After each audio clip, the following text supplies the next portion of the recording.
I understand you probably have a lot of big dreams, and a big part of the reason why you don't chase after them and make them an official goal is because you're probably scared of the failure that might come, the things that you might get to that'll end up happening to keep you from getting there, and you're nervous the outcome that'll happen from that. So the way to get over this, and the short answer basically is just, it's all data. The failure is going to be just data for you to learn from. You got to frame your mind in a certain way to where you realize failure is not necessarily losing. You either win or you learn. And I know that's super corny, but when you win, you win. And when you lose, when you fail, you get something that you learn from, and learning is technically winning. Now, obviously, actually winning is going to feel way better. I'm not going to be like that corny dude who's like, bro, who cares if you lose? Like, obviously, it doesn't feel good to lose, but you learn from it, and that's going to make you better the next time you try. Because the whole point is, you don't quit. Especially if it's something you actually want, you don't quit. You keep trying to make it happen, no matter what it is, no matter what your goal is. You keep trying. Whenever you do fail, you learn from that failure, and you just work from there. You figure out how to fix that failure, and you go.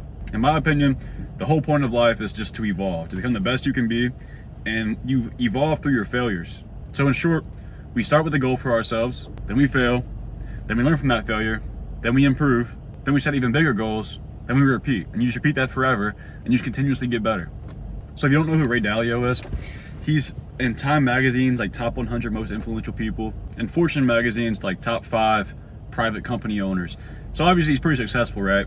And he has a book called Principles where he talks about the 5 steps to get whatever you want in life. I know it's just a book, right? But still, I think I learned a lot from it, and it's something that can teach you if you're interested in it. It really helps a lot whenever you think about failures this way, and just a way to improve overall and actually work towards your goals better. I like to think that I'm really good at working towards my goals. You can probably see it in my videos that I actively work towards things that I say I'm going to work towards. So his 5 steps are goals, problems, diagnosis, design, and doing. And I break it down like this. The reason we need goals, because goals give us like a sense of purpose, and they give you something to work towards. If you don't have goals, you're really just existing, right? You don't have anything that you're living towards. You're probably just waking up, going to work, coming home, maybe going to the gym, doing something to kill time, like watch a TV show, playing a game, something, and your day's just kind of drag on. If you don't have a goal, something you're working towards, you're literally just existing, and you're just letting time drag by, and your life's gonna feel like it's over like that. You're not really working towards something. So it's really important to have a goal.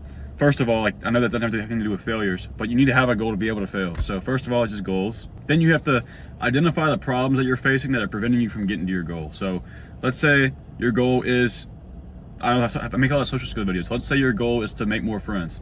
Well, if you get somewhere, you see somebody you want to talk to, and you're holding yourself back, like you end up just being too scared to go do it, you don't have the courage to go and talk to them, then you identify the problem. The problem is you can't force yourself to get out of your comfort zone and go in and talk to them. And that's just one example. Your goal could be business related. One of my goals is to turn this into a business. That's a big goal of mine, be able to make online income.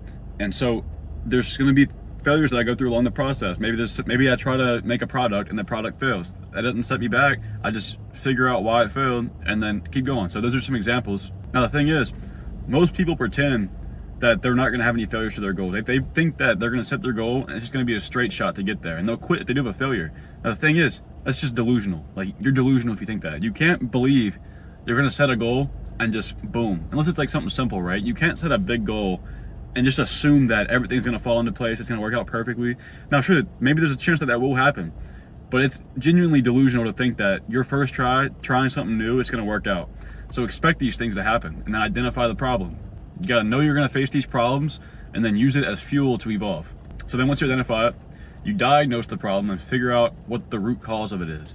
So you figure out, we'll just use the social skills example for the whole video. So we're trying to make that friend, and you're too scared to talk to him. So the diagnosis here would be to maybe you're too insecure. That's the root problem. You're too insecure to go and do it. You're not confident enough in yourself to be able to go and hold your own in the conversation, right?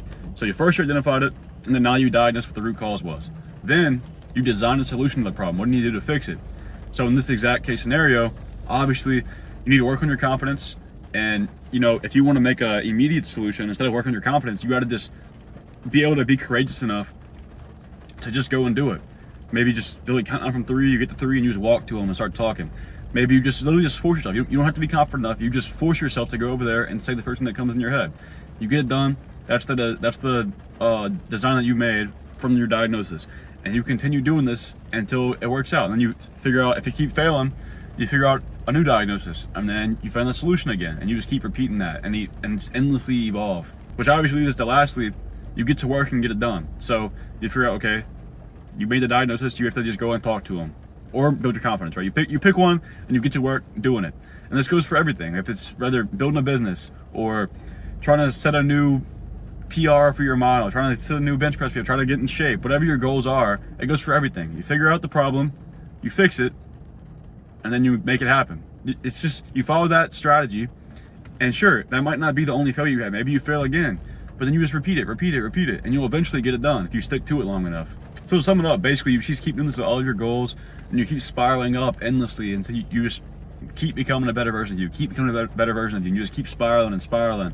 And over time, you know, because it's an endless process, you just do this for the rest of your life, for every goal you ever set, and you never stop becoming better. You just continuously improve if you keep doing this. That's why you can genuinely fall in love with the process of failing, because whenever you're failing, that's whenever you're learning the most. And that's whenever you're literally growing. You grow from the failures. The author also talks about, he can basically comparison to runner's high. If you don't know what a runner's high is, basically whenever you're running a long distance and you've run so far, so long that the pain goes away and the runner's high kicks in, and you start to just feel blissful, like you can start enjoying it. That's what a runner's high is.